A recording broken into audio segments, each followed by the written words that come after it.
जय भीम. आज सावित्रीबाई फुले जयंती निमित्त बहुजन संघटक या लाईव्ह पेजवरती मी आपल्या सर्वांचे आभार मानते.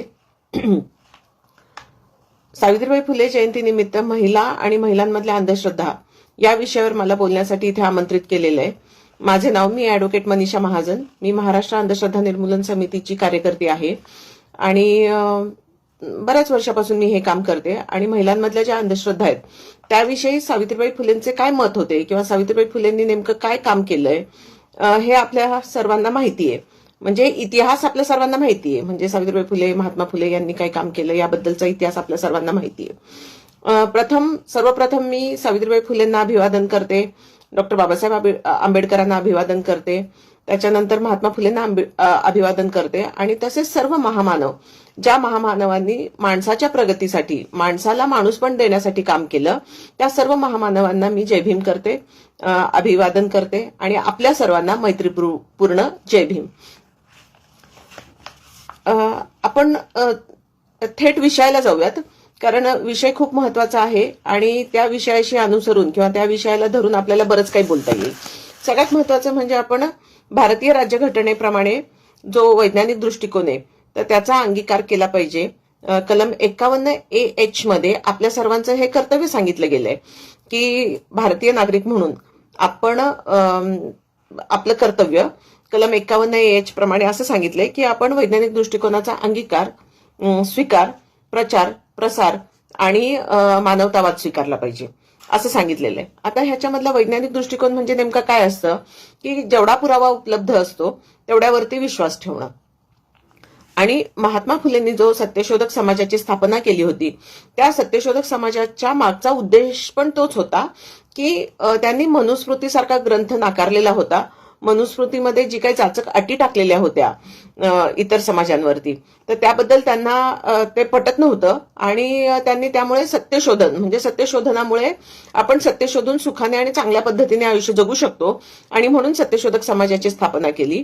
या सत्यशोधक समाजामध्ये म्हणजे कुठल्याही कर्मकांडांसाठी किंवा कुठलेही कर्मकांड विरहित हा सत्यशोधक समाज होता आणि जे काही विधी करायचे असतील किंवा जे काही गोष्टी करायच्या असतील ते पुरोहित विरहित आणि ब्राह्मण विरहित असा तो सत्यशोधक समाज होता. आणि त्या सत्यशोधक समाजाच्या माध्यमातून महात्मा ज्योतिराव फुलेंनी काम केलंच केलं. त्याचसोबत सावित्रीबाई फुलेंनी सुद्धा खूप मोठा वाटा उचललेला होता त्यांच्या कामामध्ये.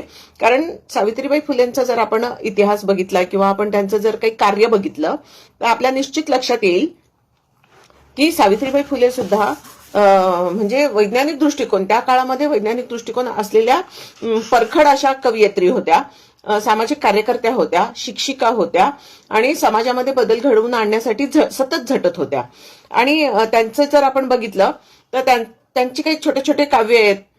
त्याच्यामध्ये त्यांनी असं म्हटलेलं आहे, गोट्याला शेंदूर फासुनी तेलात बसती देवात दगडतो. म्हणजे त्यांचं असं म्हणणं होतं की तुम्ही एखाद्या दगडाला किंवा गोट्याला शेंदूर फासता आणि त्याला फासून तेल फासता त्याला आणि मग बसती देवात दगडतो, म्हणजे त्याला देव म्हणता तुम्ही त्या दगडाला. तर अशा पद्धतीचं त्यांचं बोलणं होतं, म्हणजे परखड होतं त्यांचं म्हणणं. सावित्रीबाई फुलेंचं जे परखड बोलणं होतं तर त्याच्यामधलं पुढचं एक असं त्यांचं काव्य आहे की नवस करीती बकरू मारीन नवस फेडीन बाळ जन्मी, धोंडे मुले देती नवसा पावती लग्न का करीती नर नारी. म्हणजे हा प्रश्न विचारलाय त्यांनी समाजाला. काय प्रश्न विचारलाय की नवस करता तुम्ही आणि त्याला नवसाला काय म्हणायचं तुम्ही की मी बकर मारणार आहे, म्हणजे तुम्ही प्राणीचा जीव घेणार एखाद्या प्राणीचा आणि नवस करणार. आणि नवस झाल्यानंतर नवस फेडण्याचा म्हणजे बाळ जन्माला आलं तर तुम्ही नवस फेडणार आणि मग धोंडे मुले देती का. त्यांचा प्रश्न आहे हा की दगड धोंडे हे मुलं देतील का, नवसा पावतील का दगड धोंडे, मग लग्न करण्याची काय गरज आहे नरनारीला. हा प्रश्न त्यांनी 250 वर्षापूर्वी हा प्रश्न विचारला. म्हणजे आजही जर आपण बघितलं तर आजही अनेक ठिकाणी नवस बोलले जातात आणि महिलांच्या अंधश्रद्धांच्या बाबतीत सुद्धा त्या परखडपणे बोलतात आणि त्या खूप चांगल्या पद्धतीने सावित्रीबाई फुले अंधश्रद्धा निर्मूलनाचं काम, जो शब्द अंधश्रद्धा निर्मूलन हा शब्द महात्मा फुलेंनी पहिल्यांदा वापरला, तर त्याचा धागा घेऊन सावित्रीबाई फुलेंनी अनेक रूढी परंपरांना फाटा देत म्हणजे खूप साऱ्या रूढी परंपरांना त्यांनी फाटा दिलेला आहे. कारण त्यावेळेसची रूढी परंपरा काय म्हणत होती की मुलींनी शिकलं नाही पाहिजे. जर मुली शिकल्या, महिला शिकल्या तर तुमच्या अन्नामध्ये आळ्या पडतील, किंवा असं चुकीच्या पद्धतीने मुलींच्या शिक्षणासाठी किंवा मुलींनी शिकू नये यासाठी वेगवेगळ्या मनुस्मृतीप्रमाणे बंधनं होती. आणि ही बंधनं झुगारून सावित्रीबाई फुले शिकल्या. त्या शिकल्याबरोबर अनेक स्वतः महिलांची शाळा चालू करून, मुलींसाठी शाळा चालू करून त्यांनी शिक्षणाचा प्रसार केला. हे तर आपल्याला सर्वांना माहिती आहे. पण महिलांच्या बाबतीत शिक्षणाचा जर विचार केला आपण, तर आजच्या युगातली जी महिला आहे ती काय करतीये, ती फक्त शिक्षण घेतीये. म्हणजे त्यातल्या कितीतरी टक्के महिलांना शिक्षण मिळत नाहीये. पण ज्या काही घेत आहेत, मुठभर महिला ज्या शिक्षण घेत आहेत आणि स्वतःच्या पायावर उभं राहत आहेत, तर त्या काय करतायत की शिक्षणाचा उद्देश फक्त पैसा कमवणं एवढंच ते ध्येय त्यांचं उद्दिष्ट आहे. म्हणजे त्याच्यातून ते डोळस झाल्यात का, त्याच्यातून त्यांची जागृती झालेली आहे का, त्यांनी वैज्ञानिक दृष्टिकोन अंगीकारलाय का, हा प्रश्न आजही आहे.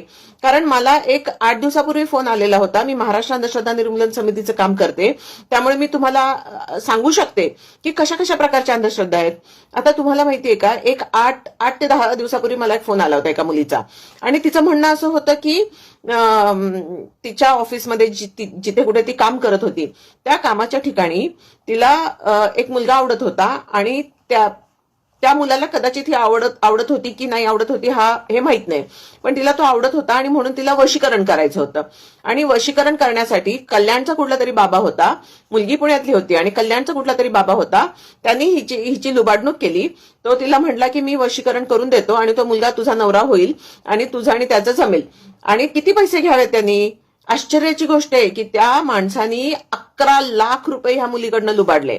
आणि ह्या मुलींनी स्वतःच्या कष्टाचे पैसे जे पै करून जमवलेले होते, तिची सेव्हिंग्स जेवढी आतापर्यंतची सेव्हिंग्स होती ती सगळी सेव्हिंग्स तिने त्या भोंदू बाबा, म्हणजे तो भंपक बाबा जो आहे, ज्यांनी वशीकरण करून देतो असं सांगितलं, त्याला दिले. आणि आज ती पूर्णपणे म्हणजे तिच्याकडे अजिबात आता सेव्हिंग्स वगैरे नाहीयेत आणि फसली गेलेली आहे. तर अशी ही मुलगी म्हणजे कोण? महिला. आपण महिला अंधश्रद्धांच्या बाबतीत बोलतोय. मग ही मुलगी उच्च शिक्षित आहे, ती जॉब करते, तिला चांगले पैसे मिळत आहेत, आणि तरी सुद्धा तिच्या मनामध्ये या गोष्टींच्या बाबतीत प्रश्न उभा राहत नाही. ऍक्च्युली आपल्या बाबतीत म्हणजे प्रत्येकाला हा प्रश्न उभा राहिला पाहिजे की काय प्रश्न उभा राहिला पाहिजे की मी असे पैसे दिल्यामुळे असं वशीकरण होऊ शकतं का, आणि हे सायंटिफिकली प्रूव्हन आहे का, म्हणजे विज्ञानाच्या पातळीवरती हे सिद्ध करता येईल का आपल्याला? नाही करतायत. तरी सुद्धा इतकी लोक ह्याला बळी पडतायत. आणि ह्या सगळ्या बळी पडलेल्या जी लोक असतात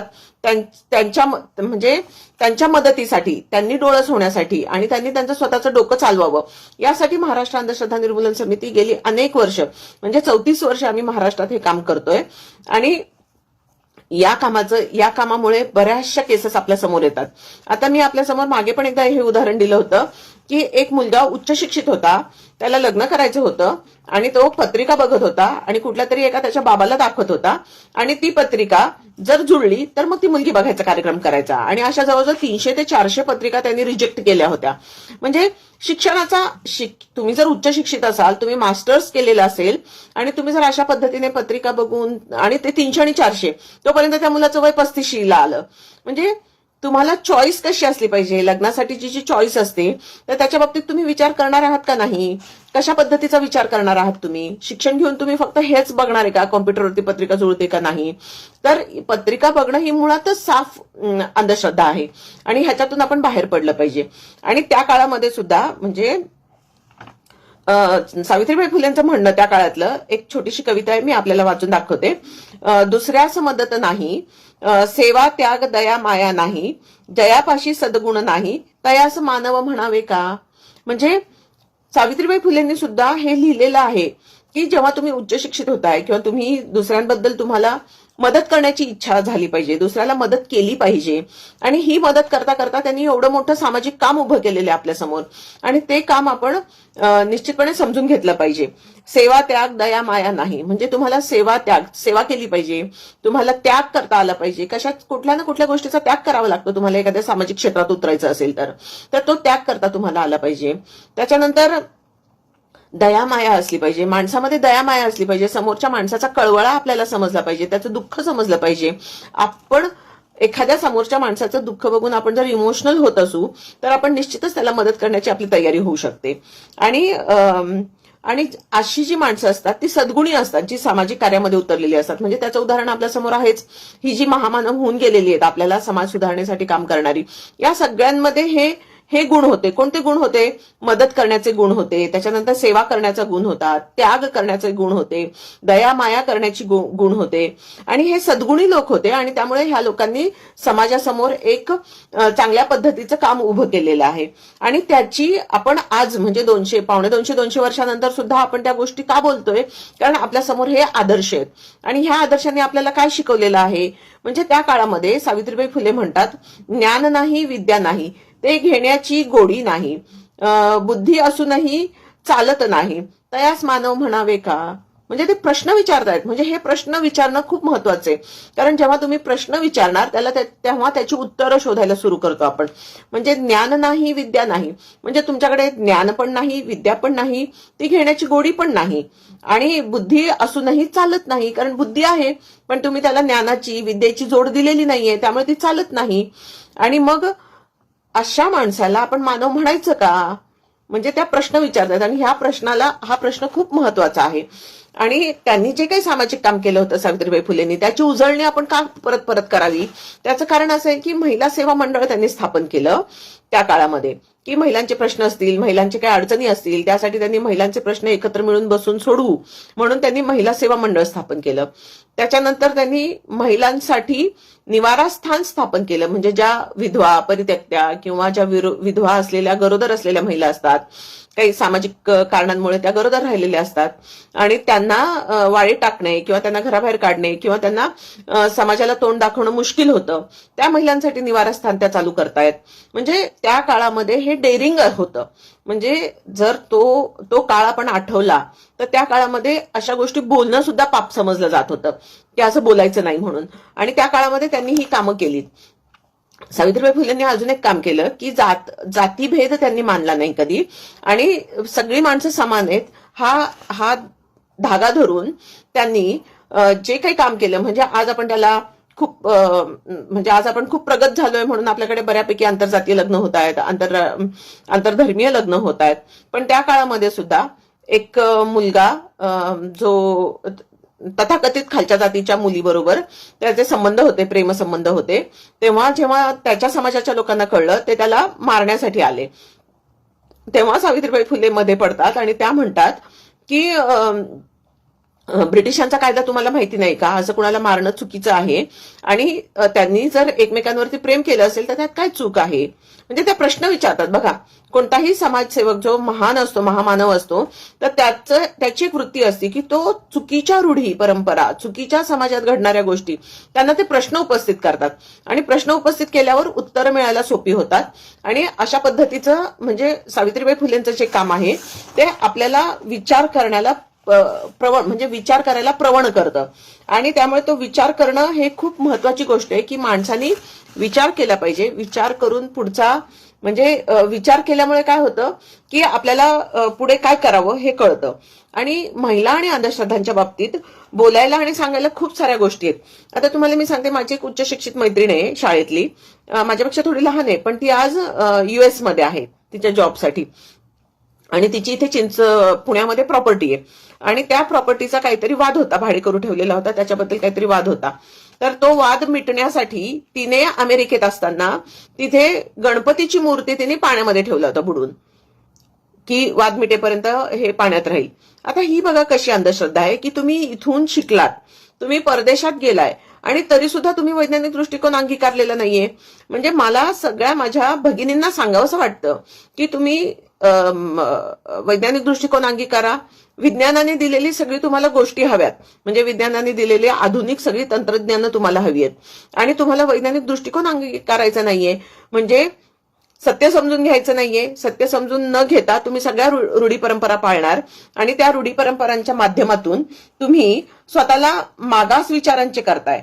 आणि त्याच्यामुळे त्या रूढी परंपरा पाळत असताना सगळ्यात महत्वाची ही गोष्ट आहे की आपण ते समजून घेतलं पाहिजे. आता माझी अजून एक मैत्रीण होती, मी तिच्या घरी गेले होते काही कारणास्तव, आणि तिने मला म्हणले, अगं मनीषा बघ ना, माझ्याकडे इथे हे बाबांचा फोटो आहे ना, कुठल्या तरी गुरुचा आणि बाबांचा फोटो तिने हॉलमध्ये लावलेला होता मोठा. त्या बाबांना ना खूप घाम आलाय आणि चमत्कार झालाय आमच्या घरामध्ये, असं ती बोलली.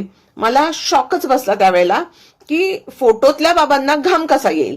म्हणजे जो माणूस जिवंत नाहीये, आता जिवंत माणसाला घाम येणं आपण समजू शकतो. मग मी तिला समजावून सांगितलं की अरे हे थंडीचे दिवस, पावसाळ्याचे दिवस आहेत आणि आतमध्ये पाण्याचे दवबिंदू साठलेले आहेत, कारण ते बाष्पीभवन होत नाहीयेत आणि म्हणून त्या फोटोवरनं पाण्याची अशी म्हणजे ड्रॉपलेट्स म्हणजे थेंब असे ओघळत आहेत. तर ती म्हणाली नाही नाही चमत्कार झालेले, तू काही पण काय सांगते मला. म्हणजे अजिबात समजून घेण्याची मानसिकताच नाही.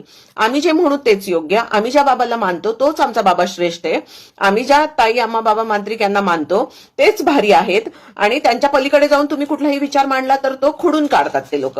तर इतकी त्यांची श्रद्धा त्यांची मानसिक गुलामगिरीकडे घेऊन जाते. म्हणजे तुमची श्रद्धा असावी पण ती अंधश्रद्धेमध्ये बदलून ती मानसिक गुलामगिरीपर्यंत जाऊ नये. आणि अशा पद्धतीने एवढी मानसिक गुलामगिरी त्यांच्यामध्ये आलेली असते. त्यामुळे आमचं नेहमीच असं म्हणणं आहे की तुम्ही तुमचं डोकं चालवा चळवळ, म्हणजे आम्ही महाराष्ट्र अंधश्रद्धा निर्मूलन समिती म्हणून डोकं चालवा चळवळ असं म्हणत असतो.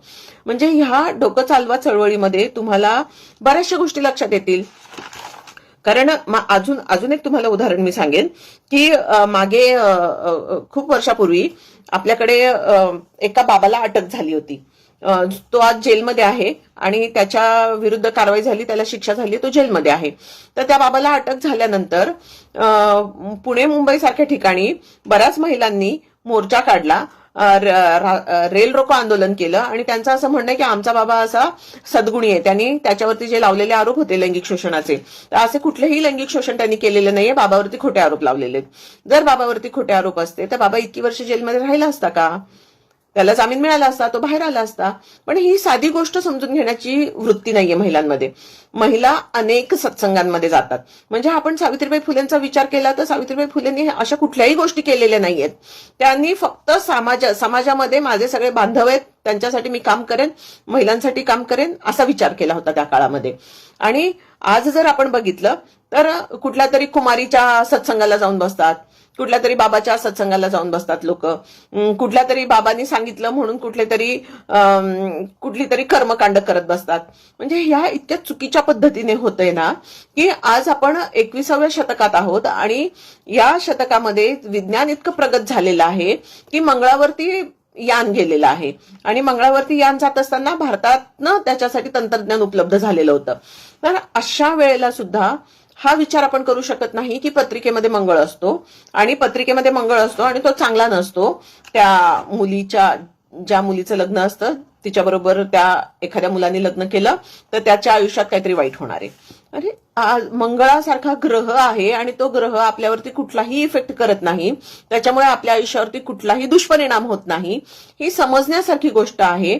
आणि आजही चंद्रावरती यान गेलेलं असताना सुद्धा अनेक महिला अनेक प्रकारचे उपवास करतात आणि चंद्रोदय झाल्यानंतर उपवास सोडतात. म्हणजे उपवास का करतो आपण याचीही कारणं आपल्याला माहित नाहीत आणि तरी सुद्धा या सगळ्या भंपक गोष्टींच्या मागे आपण लागतो. मग मला त्यावेळेला खूप आश्चर्य वाटतं की सावित्रीबाई फुले जे आहेत ते त्या काळामध्ये सुद्धा हे कसं बोलू शकतात. म्हणजे किती त्यांचा वैज्ञानिक दृष्टिकोन प्रगल्भ होता आणि त्यांनी किती विचार केला होता. काय बोलू शकतात ते त्या काळामध्ये की गोट्याला शेंदूर फासून तेलात बसती देवाला दगडतो, बरं का. म्हणजे देवाला दगड म्हणता तुम्ही आणि त्याला तुम्ही म्हणजे गोट्याला शेंदूर, म्हणजे शेंदूर हा शब्द, दगड हा शब्द किंवा या सगळ्या गोष्टी म्हणजे डेअरिंगच आहे त्यांचं, की त्यांनी खूप मोठं धैर्य होतं त्यांच्यामध्ये की त्या हे बोलू शकल्या. आज जर आपण खूप विचार केला तर अशा पद्धतीचं बोलायला आपल्याकडच्या महिला पुढे येत आहेत का? नाही येत, कारण त्या घाबरतायत की कोण काय म्हणेल, कसं होईल. म्हणजे विचार केला तर त्या बोलू शकतील पण त्या विचारापर्यंत पोहोचतच नाहीयेत. आणि त्याच्यामुळे आपण जर डॉक्टर बाबासाहेब आंबेडकरांचा विचार केला तर डॉक्टर बाबासाहेब आंबेडकर काय म्हणत होते की मी त्या समाजाची प्रगती तिथल्या महिलांच्या प्रगतीवरून म्हणजे त्या समाजाची प्रगती आपल्याला लक्षात येईल. मग त्या महिलांची प्रगती कशी असली पाहिजे, मग ती प्रगती कशी असली पाहिजे, शिक्षणाने त्या चांगल्या असल्या पाहिजेत, त्या स्वतःचं डोकं वापरत असल्या पाहिजे, चुकीच्या रूढी परंपरांना त्यांनी नाकारलं पाहिजे, त्यानंतर त्यांनी योग्य निर्णय घेण्याची क्षमता त्यांच्यात आली पाहिजे. आता योग्य अयोग्य हे समजून घेण्यासाठी तुम्हाला आधी सत्य समजून घ्यावं लागतं. आता आपल्याकडे खूप साऱ्या अशा रूढी आणि परंपरा आहेत की ज्याच्यामुळे खूप साऱ्या महिलांचं नुकसान होतंय. आता त्याच्यामध्ये महिलांचं नुकसान इन द सेन्स काय होतं की वेगवेगळ्या उपास तापास, त्याच्यानंतर कर्म कांड ही सगळी केलीच पाहिजे. जरी ती मुलगी शिकलेली असेल, ती महिला शिकलेली असेल, ती जॉब करत असेल, तरी त्यातनं त्यात ती वेळ काढून ही सगळी कर्मकांड तिने केली पाहिजे. मग ती सुपरवुमन म्हणली जाते. म्हणजे आपल्याला सुपरवुमन व्हायचंय तर कशा पद्धतीने झालं पाहिजे. तर माझं असं म्हणणं आहे की सावित्रीबाई फुलेंनी जे काम केलेलं आहे त्या कामातनं जर बघितलं तर माझ्यासाठी सावित्रीबाई फुले ह्या सुपर वुमन आहेत. कारण त्या सुपर वुमननी इतकं काम केलेलं आहे. म्हणजे इवन महात्मा फुले ज्या वेळेला वारले त्यावेळेला सुद्धा त्यांनी हिंमत केली आणि त्यांच्या म्हणजे महात्मा फुलेंच्या त्यांना स्मशानभूमीत जेव्हा न्यायचं होतं त्यावेळेला सुद्धा इतकी आडवाआडवी इतका त्रास दिला गेला त्यांना, त्यात सुद्धा त्या पुढे होऊन त्यांनी ते सगळे विधी उरकल्या. म्हणजे कसं होतं की ही हिंमत त्या महिलेमध्ये येणं खूप गरजेचं असतं आणि सावित्रीबाई फुले सारखी सुपरवुमनच हे करू शकते. आणि आपण म्हणजे आज 21व्या शतकामध्ये आपल्याकडे इतक्या सगळ्या गोष्टी उपलब्ध आहेत, तर या उपलब्ध असलेल्या गोष्टींचा आपण कसा विनियोग केला पाहिजे, उपयोग केला पाहिजे याचा विचार थोडासाही होत नाही. कारण माझं असं म्हणणं आहे की एखादी व्यक्ती वारली तर त्याच्यानंतर आपण देहदान करू शकतो. आपण वृक्षतोड वाचवण्यासाठी आपण म्हणजे विद्युत दाहिनी सारख्या ज्या काही शहरांमध्ये उपलब्ध असलेल्या स्मशानभूमीमध्ये व्यवस्था आहे त्या व्यवस्थेचा आपण वापर करून घेऊ शकतो. देहदान तर झालंच, त्याच्यानंतर ऑर्गन डोनेशनच्या बाबतीत विचार करू शकतो. म्हणजे आधुनिक महिला आणि आधुनिक विचारसरणी ही आपल्यामध्ये निश्चितपणे आली पाहिजे. नुसतं तुम्ही कपडे किंवा तुम्ही फॅशन या गोष्टी करून आधुनिक होऊ शकत नाही. तुमच्या विचारांनी सुद्धा तुम्ही आधुनिक असलं पाहिजे आणि तो आधुनिक विचार सावित्रीबाई फुलेंनी 250 वर्षापूर्वी या पुण्यामध्ये घालून दिला होता आपल्याला. त्याच्यानंतर आपण किती आधुनिक झालो. वैचारिक आधुनिकता ही खूप महत्वाची आणि ही वैचारिक आधुनिकता जी आहे ती आपल्यामध्ये आली पाहिजे. आता महाराष्ट्र अंधश्रद्धा निर्मूलन समिती 3 जानेवारी ते 12 जानेवारी वारसा स्त्री शक्तीचा असा उपक्रम चालवते आणि ह्या वारसा स्त्री शक्तीचा या उपक्रमाच्या माध्यमातून ज्या म्हणजे सावित्रीबाई फुले असतील, जिजामाता असतील, रमाबाई असतील, अहिल्याबाई होळकर असतील, या ज्या काही महामाता होऊन गेलेल्या आहेत तर यांच्याबद्दलचा आपण अभ्यास करणं, लोकांसमोर त्याची मांडणी करणं आणि त्याच्यातून आपण अंधश्रद्धा मुक्त कसं असलं पाहिजे आणि अंधश्रद्धांमधनं बाहेर पडण्यासाठी तुम्ही काय काय करू शकता म्हणजे त्याबद्दलचं महिलांशी आपण चर्चा केली पाहिजे, त्यांच्याशी बोललं पाहिजे आणि त्यांना वेगवेगळ्या विषयांवरती म्हणजे भानामती ही घडू शकत नाही, त्याच्यानंतर नरबळी हा दिला जाऊ शकत नाही, महिलांचे लैंगिक शोषण जर करत असेल कोणी बुवा बाबा मांत्रिक तांत्रिक तर तिथे आपण स्वतः गेलं पाहिजे, त्यांची मदत केली पाहिजे. त्यानंतर करणी सारखे प्रकार होत नसतात, महिलांवर वेगवेगळे जे अत्याचार होतात तर त्याच्या बाबतीत सुद्धा आपण सजग असलं पाहिजे. त्याच्यानंतर वेगवेगळ्या सगळ्या ज्या गोष्टी आहेत तर ह्या अंधश्रद्धा पसरवणाऱ्या ज्या गोष्टी आहेत ह्याच्यापासून आपण लांब राहिलं पाहिजे. आता बऱ्याचदा असं होतं की आता शहरांमध्ये वास्तुशास्त्राप्रमाणे घरामध्ये मोडतोड केली जाते. घराचं दार, किचन, खिडकी, टॉयलेट, बाथरूम हे सगळं ते वास्तुशास्त्रज्ञ स्वतःला ते म्हणतात अशी लोकांची फसवणूक करतात आणि लोकांना सांगतात की हे याची दिशा चुकीची आहे, त्याची दिशा चुकीची आहे, अशा पद्धतीने केलं तर तुमच्या घरामध्ये सुखशांती समृद्धी येईल आणि मग ते तसं त्या लोकांना करायला भाग पाडतात आणि खूप सारे पैसे त्या लोकांना म्हणजे सामान्य माणसांकडनं ते लुटतात. तर अशा पद्धतीने जर कोणी फसवणूक करत असेल म्हणजे महाराष्ट्र अंधश्रद्धा निर्मूलन समितीचं काम काय आहे की शोषण व फसवणूक करणाऱ्या अंधश्रद्धांना विरोध करणे, वैज्ञानिक दृष्टिकोनाचा प्रचार प्रसार आणि अंगीकार करणे, त्यानंतर धर्माची विधायक कालसुसंगत कृतिशील चिकित्सा करणे. म्हणजे धर्माची चिकित्सा आपण निश्चितच केली पाहिजे कारण धर्मामध्ये पण खूप साऱ्या चुकीच्या गोष्टी सांगितलेल्या आहेत आणि त्या चुकीच्या गोष्टी ज्या आहेत त्या चुकीच्या गोष्टींना आपण विरोध केला पाहिजे. म्हणजे फटाके मुक्त दिवाळी अभियान आम्ही जे राबवतो त्याच्यामध्ये फटाके वाजवण्याची अजिबात गरज नसते तरी सुद्धा फटाके वाजवले जातात. त्याच्यानंतर डिसेंबरमध्ये आता 31 डिसेंबरला आम्ही दूध वाटपाचा कार्यक्रम घेतो की दारू पिऊन तुम्ही स्वतःच्या आयुष्याची बर्बादी करू नका व्यसनमुक्ती सप्ताह म्हणून आम्ही साजरा करतो. त्यावेळेला दूध प्या आणि तुम्ही तंदुरुस्त व्हा असं मी लोकांना आव्हान करतो. म्हणजे त्याच्यामध्ये व्यसनांमध्ये सगळीच व्यसनं आली, म्हणजे दारू, तंबाखू, सिगारेट, त्याच्यानंतर ड्रग्स, हे सगळे व्यसन त्याच्यामध्ये येतात. आणि आता कसं होतंय की या सगळ्या गोष्टींना समजून घेऊन आयुष्य जगण्यासाठी, आपलं आयुष्य सुखाने आणि समाधानाने जगण्यासाठी तुम्हाला खूप साऱ्या रूढी परंपरांना जर तुम्ही सोडलं, म्हणजे चुकीच्या रूढी परंपरांना तुम्ही सोडलं आणि चांगल्या पद्धतीचं जीवन तुम्ही जगलात, तर निश्चितपणे तुम्हाला समाधानाने जगता येईल. आणि म्हणूनच महाराष्ट्र अंधश्रद्धा निर्मूलन समिती नेहमीच महिलांमधील अंधश्रद्धा, महिलांना सशक्त करणं आणि महिलांच्या बाबतीतल्या ज्या काही चुकीच्या समजुती आहेत, म्हणजे हुंडा पद्धती असेल किंवा बालविवाह असेल किंवा अशा ज्या काही गोष्टी आहेत ह्यांना सुद्धा आम्ही विरोध करतो. आणि खूप साऱ्या त्याच्यामधनं आम्ही चांगल्या पद्धतीचं काम उभं करण्याचा प्रयत्न करतोय. त्यानंतर महाराष्ट्र अंधश्रद्धा निर्मूलन समिती असं नेहमी सांगत आली की संत, समाज सुधारकांचा वारसा व संविधानाची मूल्य आणि आशय पुढे नेण्याचा प्रयत्न आम्ही करतो. कारण संतांनी सांगितलेलं किंवा समाज सुधारकांनी जे काही समाजाच्या भल्यासाठी सांगितलेल्या गोष्टी आहेत, तो वारसा आम्ही निश्चितपणे पुढे नेण्याचा प्रयत्न करतो. आणि संविधानाने घालून दिलेली जी मूल्य आहेत, म्हणजे संविधानाच्या प्रास्ताविकेमध्ये जी घालून दिलेली मूल्य आहेत, समानता, बंधुता, त्याच्यानंतर स्वातंत्र्य, सामाजिक न्याय, ही सगळी जी मूल्य आहेत, या मूल्यासाठी आम्ही महाराष्ट्र अंधश्रद्धा निर्मूलन समिती काम करते. आणि त्याचसोबत व्यापक समाज परिवर्तनवादी चळवळ किंवा संघटना यांच्याबरोबर सहयोग करणे, म्हणजे वेगवेगळ्या संघटना ज्या सामाजिक कामात असतात त्यांच्यासोबत काम करतो आम्ही. त्यामुळेच महाराष्ट्र अंधश्रद्धा निर्मूलन समितीची पूर्ण म्हणजे महाराष्ट्र अंधश्रद्धा निर्मूलन समितीची आंतरराष्ट्रीय पातळीवर सुद्धा ओळख निर्माण झालेली आहे. वेगवेगळ्या पुरस्कारांनी अंधश्रद्धा निर्मूलन समितीला सन्मानित करण्यात आलेलं आहे. आणि त्याच्यानंतर वेगवेगळ्या सामाजिक संघटना ज्या आंतरराष्ट्रीय पातळीवर काम करतात तिथे सुद्धा अंधश्रद्धा निर्मूलन समितीच्या कार्यकर्त्यांना आमंत्रित केलं जातं आणि तिथे सुद्धा आमची बाजू किंवा आम्ही जे काही काम करतो त्याबद्दलची मांडणी करण्याचा आम्हाला तिथे संधी दिली जाते. त्यानंतर वेगवेगळ्या रॅशनल म्हणजे विवेकवादी संघटना ज्या आहेत भारतभर आणि भारताच्या बाहेर, तर त्यांच्याशी सुद्धा आमचा चांगला सहयोग आहे. कारण ते विवेकाचा विचार पुढे नेत आहेत आणि आमचंही असंच म्हणणं आहे की वैज्ञानिक दृष्टिकोन अंगीकारून विवेकाचा विचार प्रत्येकाने केला पाहिजे. आणि नंतर ज्या वेगवेगळ्या संघटना, आता युगांडा सरकारकडनं एक मागणी आलेली होती महाराष्ट्र अंधश्रद्धा निर्मूलन समितीला की तुम्ही तिथे जे नरबळी होतात, तिथे जे महिलांवर अत्याचार होतात, तर त्याच्या बाबतीत तुम्ही काही तुमची बाजू काही मांडाल का? तर मग त्या पद्धतीने आम्ही त्यांना सांगितलं आणि तशी बाजू मांडून आम्ही त्यांना पाठवलं आणि त्यांना सांगितलं की तुमच्याकडे सुद्धा असं जर कायदा झाला जादूटोना विरोधी कायद्यासारखा, तर निश्चितपणे आम्हाला तो म्हणजे आवडेल. मग युगांडा सरकारने सुद्धा त्यांच्या इथे असे कायदे निर्माण केले. म्हणजे हे सगळं जे काम आहे हे फक्त भारताच्या पातळीवर नाहीये, हे आंतरराष्ट्रीय पातळीवर सुद्धा महाराष्ट्र अंधश्रद्धा निर्मूलन समिती काम करते. आणि त्यामुळे काय होतं की विवेकाचा विचार हा प्रत्येकाने केला पाहिजे आणि प्रत्येकाने विवेकाने वागण्याचा प्रयत्न केला पाहिजे. आणि म्हणून आज जे राहुल सरांनी मला इथे आमंत्रित केलं की महिला आणि अंधश्रद्धा या विषयावर बोला, तर महिला आणि अंधश्रद्धा ह्या विषयावर बोलण्यासारखं खूप काही आहे.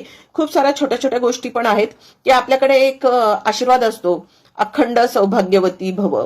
आता अखंड सौभाग्यवती भव म्हणजे तिने मरेपर्यंत सौभाग्यवती राहणं.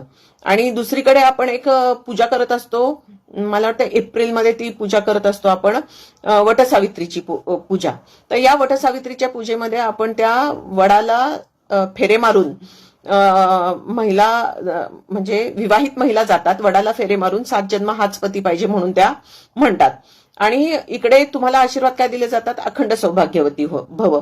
जर अखंड सौभाग्यवती भव म्हणून तिला आशीर्वाद दिला जातो आणि वडाला फेरे मारून ती जर म्हणते की मला हाच नवरा पाहिजे, तर यावेळेला कसं होतं की तुमच्या नवऱ्याने तुमच्या अगोदर म्हणजे त्या महिलेच्या अगोदर त्यांनी त्याचं मरण झालं पाहिजे किंवा तो वारला पाहिजे आणि तो अगोदर जन्माला येईल, मग ही महिला म्हणजे मरेल आणि मग ती नंतर जन्माला येईल आणि मग त्यांचं लग्न होऊ शकतं.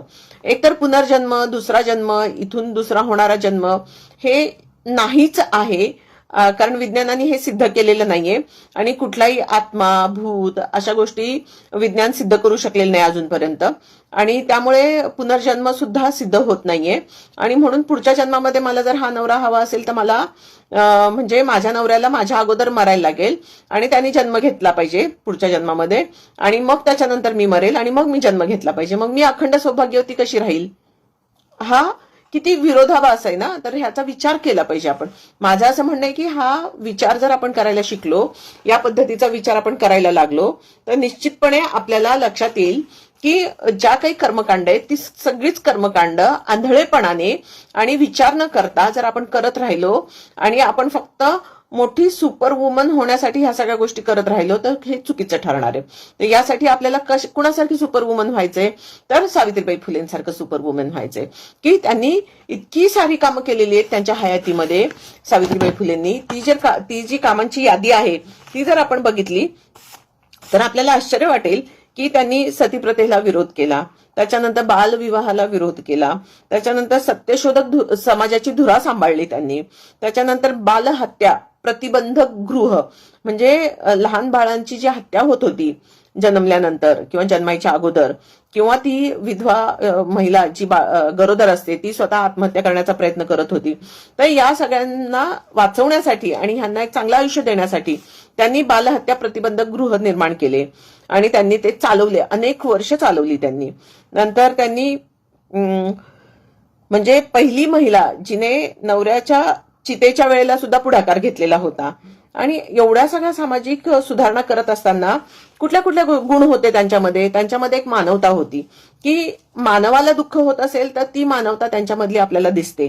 त्यानंतर त्या महिलांच्या प्रश्नांवरती काम करत होत्या, महिलांचे दुःख त्यांना कळत होते, समजत होते. त्याच्यानंतर त्यांनी स्वातंत्र्यासाठी काम केलं, म्हणजे कुठल्याही पीडित महिलेला किंवा पीडित लोकांना त्यांना स्वतंत्र करणे आणि त्यांना स्वतःच्या पायावर उभं करण्यासाठी प्रयत्न करणे. त्याच्यानंतर त्यांनी कुठलाही भेदाभेद मान्य केला नव्हता. त्यानंतर त्यांच्यामध्ये बंधुभाव होता आणि त्यांच्यामध्ये सगळ्यात महत्वाचा म्हणजे विवेकवाद होता, म्हणजे त्या विवेकाने विचार करत होत्या प्रत्येक वेळेला. त्यामुळे अशी सुपर वुमन होणं आपल्या दृष्टीने खूप महत्वाचं आहे. त्यामुळे हे जे काही आहे हे करण्यासाठी म्हणजे सावित्रीबाई फुलेंनी एवढं काम उभं करण्यासाठी आपल्याला खूप मोठं म्हणजे खंबीर होऊन हे काम करायला लागतील. त्यांनी विधवा पुनर्विवाहाचा पण विचार केलेला होता. त्यांनी लहान मुलांच्या म्हणजे बालविवाहाच्या बाबतीत सुद्धा विचार केला होता. त्याच्यानंतर त्यांनी आंतरजातीय लग्नांच्या बाबतीत सुद्धा विचार केलेला होता आणि त्याच्यावर त्यांनी काम केलेलं होतं. आणि सगळ्यात महत्वाचं होतं की शिक्षणाच्या बाबतीत त्यांनी विचार केला होता की शिक्षण हे खूप गरजेचं आहे. शिकून सवरून आपण खूप चांगल्या पद्धतीने विचार करू शकतो. शिक्षणामुळे आपण बऱ्याचशा गोष्टी अचीव्ह करू शकतो, मिळवू शकतो आणि शिक्षणाने आपली प्रगती होते, कारण आपल्या बुद्धिमत्तेमध्ये वाढ होते, आपण विवेकी विचार करायला लागतो आणि त्याच्यामुळे आपल्यामध्ये खूप चांगला बदल होऊ शकते, आपली प्रगती होऊ शकते. म्हणजे एवढा सगळा विचार त्यांनी त्या काळामध्ये मांडला.